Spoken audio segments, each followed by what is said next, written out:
Week 18, day 3. Our readings today continue the drama of David's reign as king over Israel, the combined kingdom of Israel.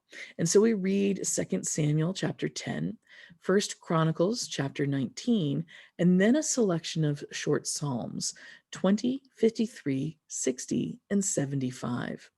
Here we see that David's continued dominance of the surrounding nations.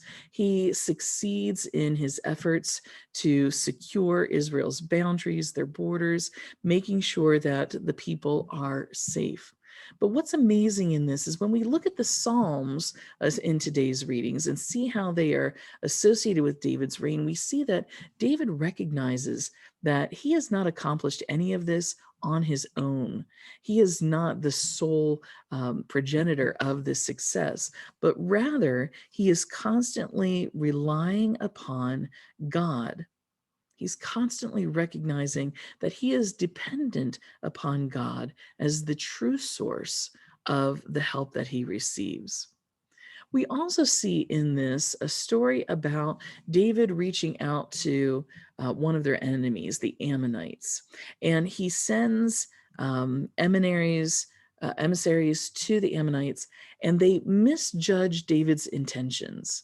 David goes in good faith, sending these emissaries, and they don't look at it that way. They misjudge, they anticipate that David actually means some evil for them.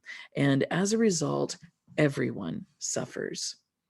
I'm thinking a little bit about that. How many times have we anticipated a difficulty, a bad conversation with somebody, but we've anticipated something that it just went all downhill, a lot of times because of our expectations. Sometimes we have to instead rely on the fact that God is A, going to always get us through, and B, that there's always well meaning behind people's motives rather than anticipating that they mean for evil for us. Because when we anticipate bad, a lot of times all we get is bad in return. So, wouldn't it be better if we anticipated good from others and then rely on God to make sure that that comes through?